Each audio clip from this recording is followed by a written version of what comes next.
A weathered black man, Charles Thompson, stood triumphant in the dazzling lobby of the Grand Regal Hotel, watching as security hauled away the ranting former owner in handcuffs. The crowd gasped in awe as he revealed a tattered deed. "My father created this masterpiece," he declared softly, "and they killed him for it." Before we plunge into this gripping tale of justice reclaimed, drop a comment with where you're reading from. Smash that like button and hit subscribe if you believe every legacy deserves its moment, no matter how long the fight. Now, let's rewind to the start, where a man armed only with truth in his calloused hands began a battle for his birthright. Charles Thompson adjusted his worn leather satchel, staring up at the gleaming facade of the Grand Regal Hotel. At 72, his body carried scars of a lifetime of struggle. Rough hands, a slight hunch, and eyes heavy with decades of pain. Yet those eyes blazed with unyielding resolve as he smoothed his faded jacket and stepped through the revolving doors into Chicago's grandest landmark. The contrast hit like a jolt. The lobby shimmered with marble floors, crystal chandeliers, and golden touches that screamed wealth and exclusivity. Guests in designer attire lounged on plush velvet sofas as staff in pristine uniforms glided through their duties. Charles's arrival sent a shock wave through the room. Conversations froze, eyes turned. A woman clutched her purse tighter. The worn black man in tattered clothes stood out like a shadow in a sea of light, drawing stares from curious to scornful. Sarah Mitchell, the front desk manager, with flawless blonde hair and a smile that never touched her eyes, zeroed in on Charles instantly. Her smile vanished, replaced by a sneer of disdain. "Sir," she cut in before he could speak, her tone laced with fake courtesy. "You've wandered into the wrong place. The shelter's 10 blocks east." She waved toward the exit, her contempt barely veiled. Charles stood firm. He placed his rough hands on the polished marble counter and met her gaze. "No mistake, ma'am. I'm Charles Thompson, and I'm here to see whoever's running my property." Sarah blinked, then let out a sharp laugh that turned heads. "Your property?" Her voice dripped with mockery. Guests nearby chuckled, and a businessman at the coffee bar mimed a drinking gesture, sparking more laughter. "Sir, this hotel belongs to Harrison Enterprises. Has for 50 years. Leave now, or I'll call security." Charles calmly opened his satchel, pulling out papers. "I have proof that—" Sarah was already pressing a button under the counter. "Security. Front desk. Now," she snapped into a microphone. Across the lobby, Emily Carter watched the drama unfold. At 26, with neat braids and a lower-ranking name tag, she'd been at the Grand Regal for just 3 months. Something about Charles's quiet strength caught her eye. Despite his ragged appearance, he carried a dignity that clashed with Sarah's snap judgment. 2 burly security guards closed in from opposite sides. "Sir, you're leaving now," the taller one barked, grabbing Charles's arm. "I belong here," Charles insisted, fumbling to secure his papers as the guards dragged him toward the exit. "My father built this place. Henry Thompson was the architect." His voice grew louder as they pulled him back, papers spilling onto the gleaming floor. "Get this delusional old man out," Sarah shouted, her face red with anger and embarrassment. The guards weren't gentle. They shoved Charles through the revolving doors, nearly throwing him onto the sidewalk. He hit the pavement hard, wincing as his arthritic knees struck concrete, his precious documents scattering in the breeze. "Stay away," the shorter guard growled, "or we're calling the cops." Charles slowly rose, pain carved into his weathered face.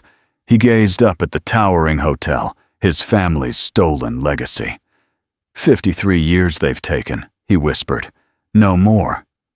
Inside, Emily lingered by the window, watching Charles gather his scattered papers.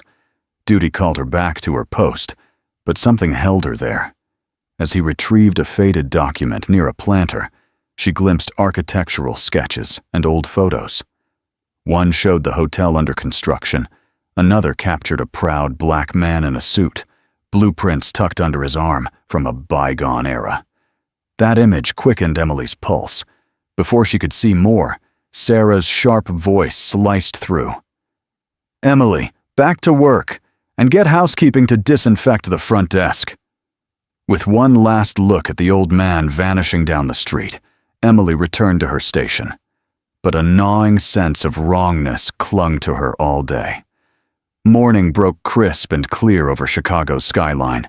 Emily arrived for her early shift, her mind replaying the previous day's clash. As she neared the staff entrance, she spotted Charles across the street, seated on a bench, eyes locked on the Grand Regal. He didn't approach, just watched, clutching his satchel like a lifeline. During her shift, Emily stole glances out the windows, confirming Charles's vigil, as if the hotel held secrets he'd chased for a lifetime. On her lunch break, she made a bold move. Grabbing her sandwich, she slipped out and crossed to where Charles sat. "Mind some company?" she asked, her voice tinged with nerves. Charles looked up, wary. "You're with them," he said, eyeing her uniform. "I am," Emily admitted, sitting at a distance. "But I believe in hearing people out." Charles stayed silent, his gaze drifting back to the hotel. Emily unwrapped her sandwich, taking a bite to give him space. Then she reached into her pocket. "You dropped this yesterday," she said, offering a faded photo she'd found after his ejection. "Thought you'd want it back." Charles's face softened as he took the photo, his hand trembling. It showed a proud black man in 1960s attire before the Grand Regal's construction site. "My father," he murmured, tracing the man's face. "Henry Thompson, the greatest architect no one knows." The mix of pride and pain in his voice hit Emily hard. She studied the photo. "That's the Grand Regal being built, right?" Charles nodded. "My father designed every detail. The lobby's arches, the ballroom's perfect acoustics, his masterpiece." He sized her up before continuing. 3 days before the opening, they found him dead. A heart attack, they claimed, but his papers suddenly had new signatures. The Harrisons said he was just an employee who stole their designs. His voice turned steely.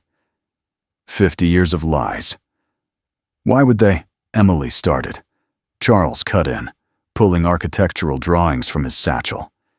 "In 1967, Chicago wasn't ready for a black man to own its finest hotel. My father knew the risks, but believed in his dream." The drawings were intricate, with elements Emily recognized from the hotel, signed boldly. "Henry Thompson." "I was 19 when they took him," Charles said.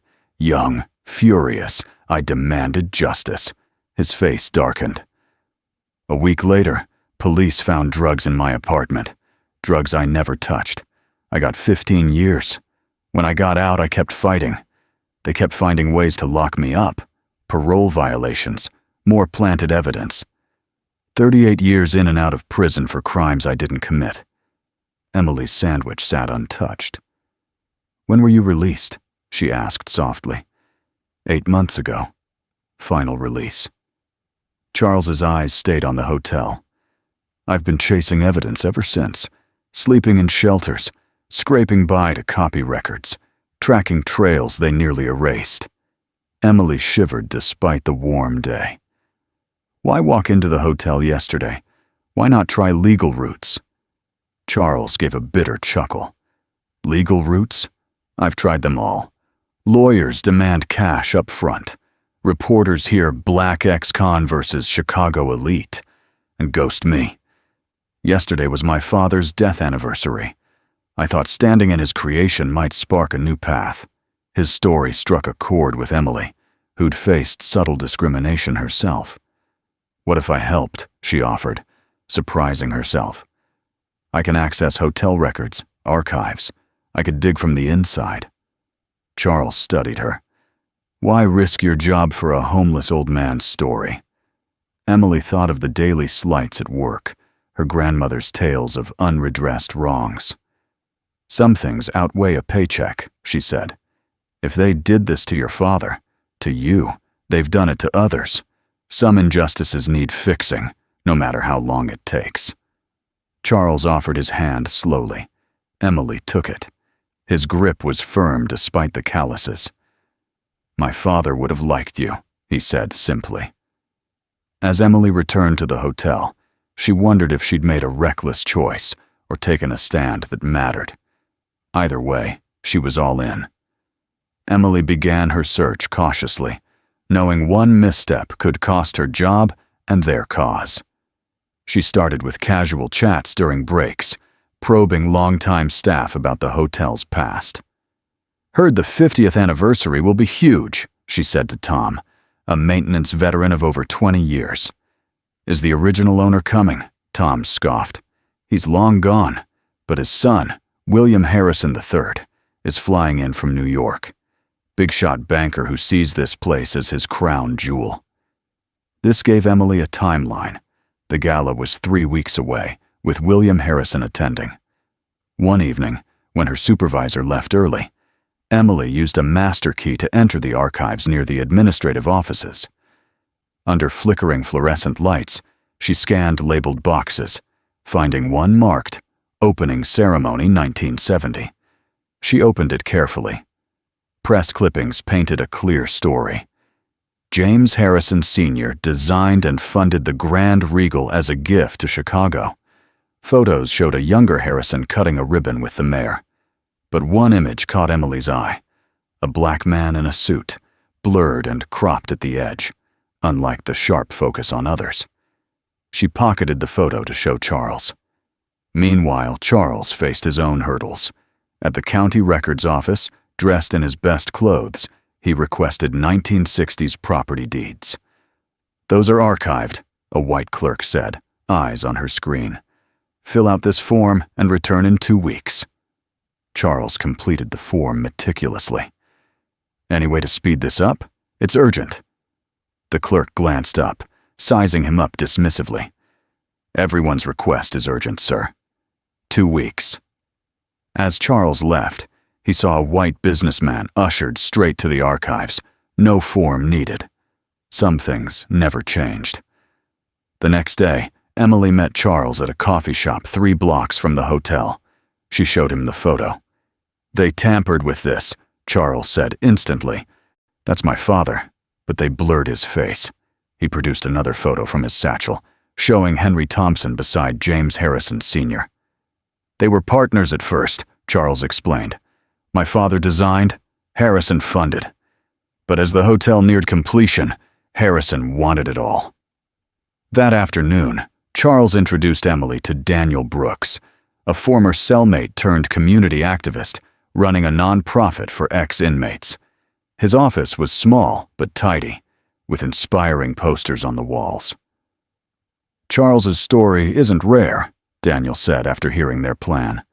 In the 60s and 70s, Black innovators were routinely robbed of their work, but Charles has proof others didn't. Daniel called Eleanor Davis, a veteran civil rights attorney from the desegregation era. She met them the next day. I recall your father's case, she told Charles in her modest office. It wasn't mine, but we heard about Black professionals being targeted. At least 6 cases like this. A doctor losing his practice, an inventor's patent stolen. Same pattern, partner with a white businessman, do the work, then face charges or a mysterious death, with assets handed to the partner. Can justice still be won after 50 years? Comment 1 if you believe it's never too late, or 2 if some scars are too old to heal.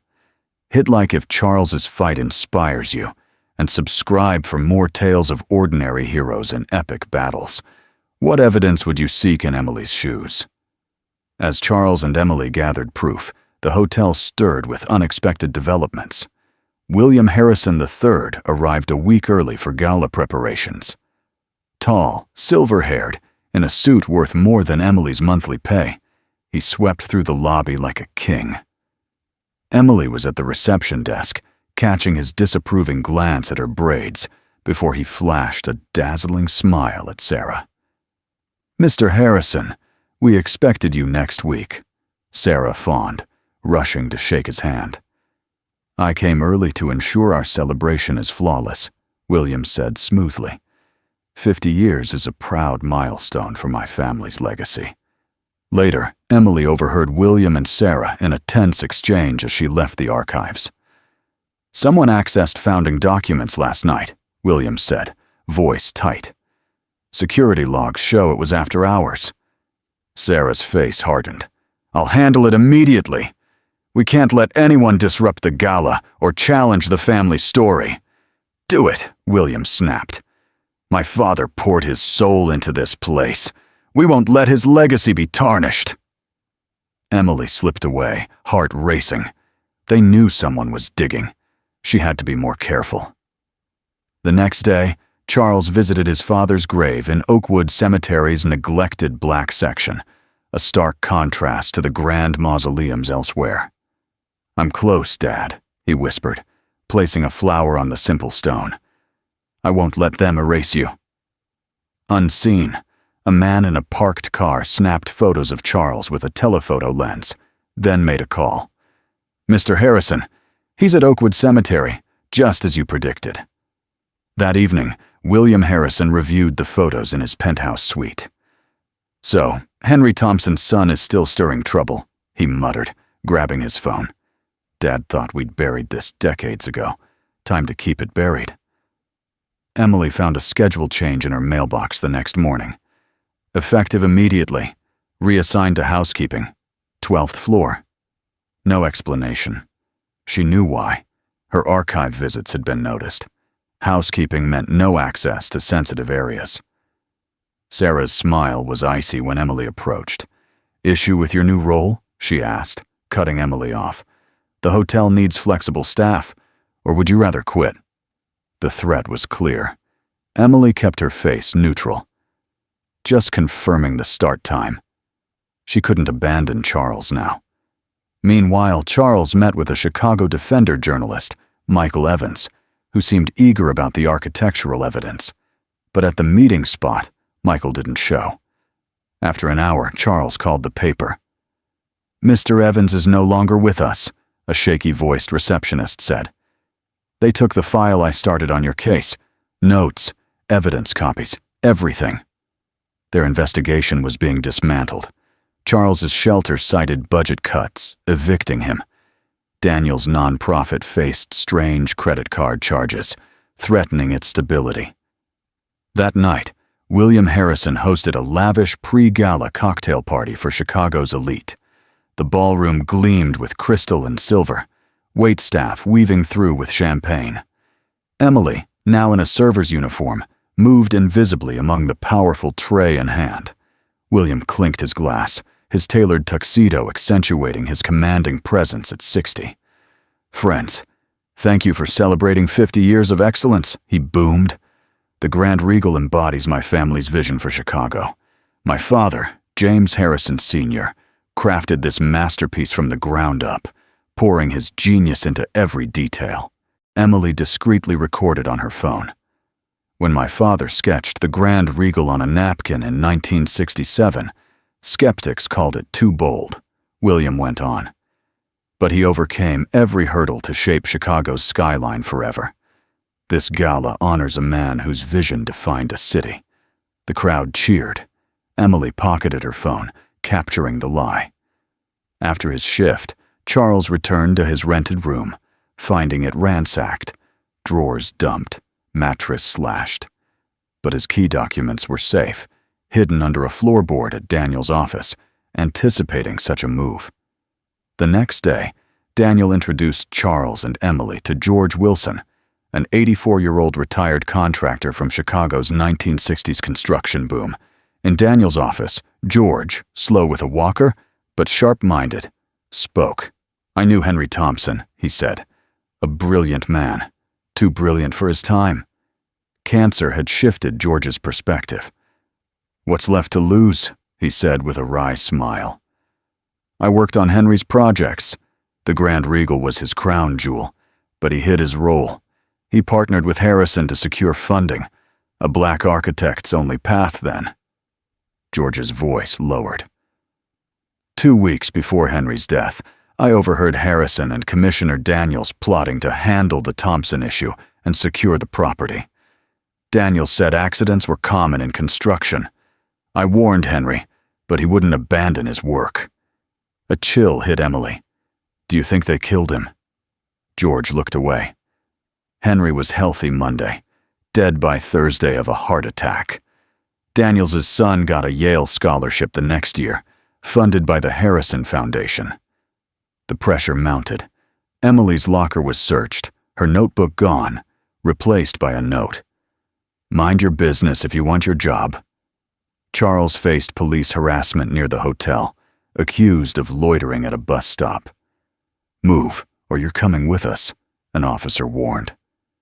With archive access cut off, Emily noticed a basement layout oddity on evacuation maps, a storage room near the boiler room that didn't exist.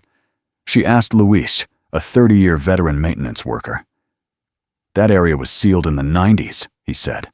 Harrison Sr. claimed structural reasons, but word was he hid original documents there. At 11 p.m., Emily snuck back through a faulty camera service entrance. The basement was silent, boilers humming. Using Luis's borrowed keys, she reached the dead-end hallway. A faint draft revealed a hidden panel with a keypad lock. Her heart sank until she spotted a padlocked maintenance hatch. Breaking it open with a fire extinguisher, she crawled into a dusty room of metal cabinets. Her phone's flashlight illuminated original Grand Regal blueprints, stamped with Henry Thompson's name, matching Charles's copies perfectly. She snapped photos, hands shaking with adrenaline and fear. Meanwhile, Charles, through Daniel's contacts, found Edward Harris, a 1960s city clerk dying in hospice. Those property transfers didn't look right, Edward whispered. Thompson's signatures were off, but my boss ordered me to process them. Edward handed Charles a hidden envelope of forged transfer documents. Take them, he urged. I can't die carrying this guilt. The next morning, William Harrison's announcement rocked their efforts. In the lobby, cameras rolling, he unveiled plans to modernize the Grand Regal Post Gala. We'll refresh the lobby for today's tastes, he said with a polished smile. Emily saw through it. The renovation would erase Henry's signature arches and fixtures. They're destroying the evidence, she told Charles that night. Once demolition starts, your father's work is gone. They brought their evidence to Ms. Davis, who had secured a meeting with Judge Margaret Coleman, a rare black judge who might sympathize. But that morning, Ms. Davis got bad news. Judge Coleman recused herself, she said grimly. Her son just landed an internship at Harrison Financial. Another door closed. Daniel proposed a new tactic. If courts won't help, public pressure might, he said, hosting a community meeting. Over 50 attended, many elderly black residents sharing stories of stolen legacies. My grandfather's textile machine patent was taken after a false arrest, one woman said, uniting the room in shared outrage. But Emily's world crumbled next. Basement footage caught her in the sealed room. Sarah, flanked by guards, fired her on the spot. You're lucky we're not charging you with breaking and entering, she sneered. Mr. Harrison doesn't like nosy staff. As guards marched Emily out, she locked eyes with Charles across the street, giving a subtle nod. She'd lost her job, but gained a purpose. That evening, a witness Charles had lined up, a former employee who overheard Harrison Sr. and Daniels, backed out. They threatened my son's job, he said, voice trembling. I can't risk my family. Charles felt the weight of his 72 years. The fight seemed impossible, but his father's proud face in a photo reignited his resolve. We keep going, he vowed. Now jobless, Emily doubled down, renting a small office above a store for their evidence. They built a conspiracy board, linking documents and testimonies with red string, mapping 5 decades of injustice. "Every time you pushed your claim, you were arrested," Emily said, pointing to dates. "No coincidence." "They've honed their system for 50 years, Charles said. "We have 3 weeks to break it." At the hotel, William sped up his plans. Crews marked lobby elements for demolition. "Start the morning after the gala," he ordered. When a Chicago Tribune reporter asked about preserving historic designs, William brushed it off. "My father's vision," he said. "I'm evolving it for today." Pressed on rumors of another architect, his smile tightened. "No credible claims exist," he said, ending the interview.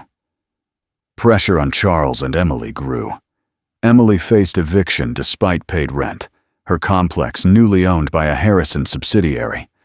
Charles was banned from the library where he researched records.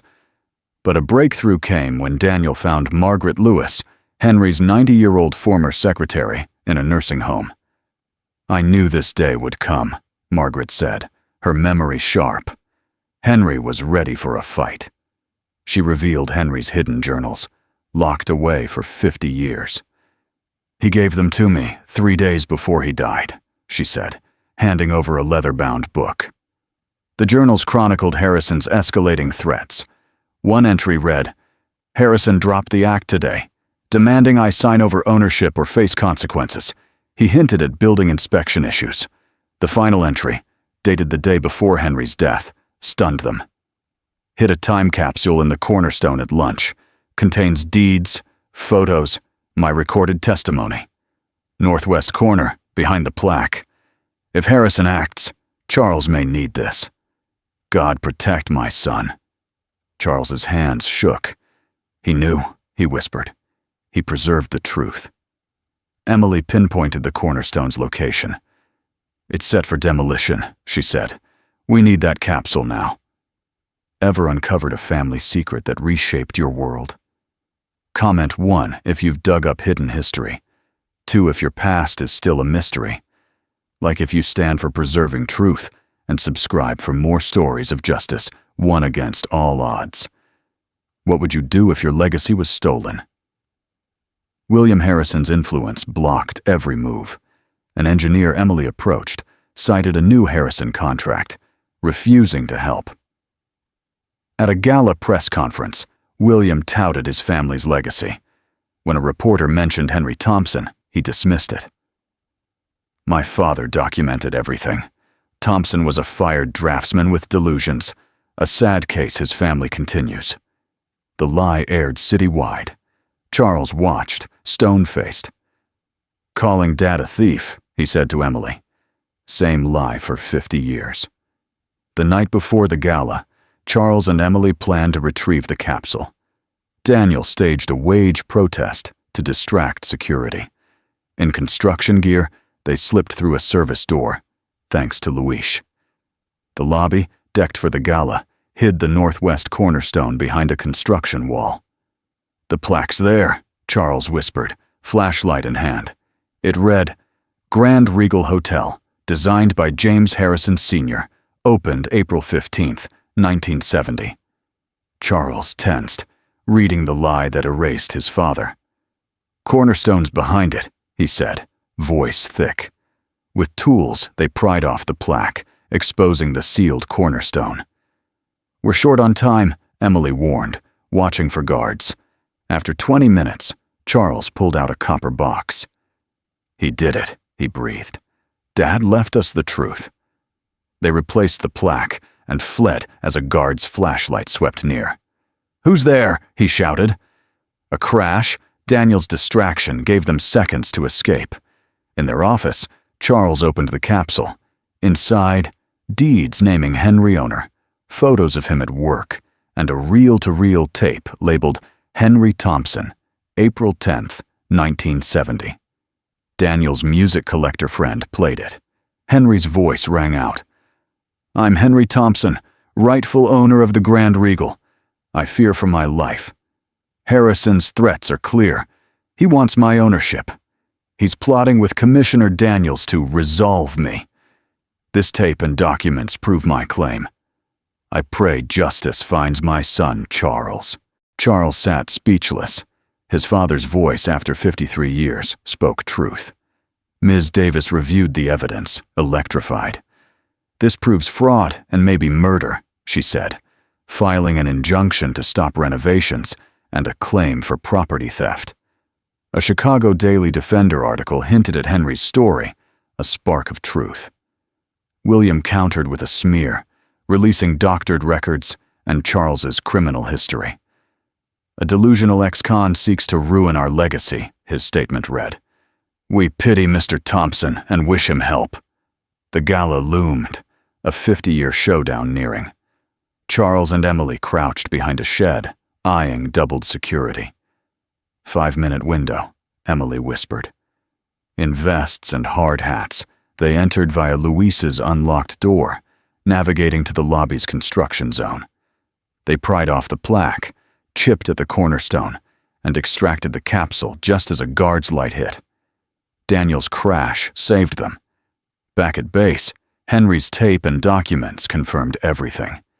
Ms. Davis prepared legal action, the evidence undeniable. The gala glittered with Chicago's elite. William, in a tux, lauded his father's vision. Across town, Charles donned a suit, ready for battle. With Emily, Ms. Davis, and a court officer, they carried Henry's evidence. At the hotel, Ms. Davis presented the injunction. William, furious, ordered them out. Charles spoke up. "Your guests deserve the truth." As guards moved, Emily played Henry's tape over the lobby speakers. "I'm Henry Thompson, rightful owner." William lunged to stop it. Charles blocked him. 53 years your family profited while I lost everything," Charles said, showing Henry's drawings. The crowd grew, stunned. William raged. "Slander! My father built this." He attacked Charles, security restraining him as his composure shattered. A woman from the crowd spoke. "I knew Henry. Everyone knew he designed this, but fear silenced us." An old waiter added, "Your dad loved this place, came at dawn to see his work shine." The truth broke free. News of William's outburst went viral.